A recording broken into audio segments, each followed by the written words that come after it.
আজকে আমরা দেখব ইংরেজি উচ্চারণ শেখার গুরুত্বপূর্ণ রুল। রুল 11। WS এর উচ্চারণে সাধারণত এস এর হ উচ্চারণ হয় না, শুধুমাত্র WS এর পর ও থাকলে এস উচ্চারিত হয়। তার মানে আমাদের কি, যখন W এর পরে এস থাকবে তখন এস উচ্চারিত হবে না, বাট যখন WS এর পরে আবার কি থাকবে, ও থাকবে, তখন এস উচ্চারিত হয়। উদাহরণ WHAT, কি হয়েছে এখানে? অড। অড তো কি, এখানে আমাদের W এর পর যে এসটা আছে এসটা উচ্চারিত হয়নি। WHERE, অর্থ কোথায়, এখানে সেম W এর পরে এস থাকার কারণে এস এর উচ্চারণ হয়নি। WHY, কি হয়েছে? ওয়াই।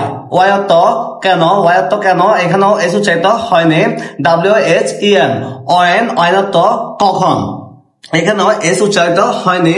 একইভাবে WSICS, এখানে উইচ, উইচ অর্থ কোনটি, এখানেও এস উচ্চারিত হয়নি। যদিও আমরা এস উচ্চারণ করেছি সেটা আমাদের ভুল উচ্চারণ হয়, কিন্তু এস উচ্চারিত হবে না। কিন্তু যখন W এর পরে WS এর পরে যখন ও থাকবে তখন এস উচ্চারিত হবে। তার মানে এখানে কি হবে? WHO, কি হয়েছে? হু, হু অর্থ কে বা কারা।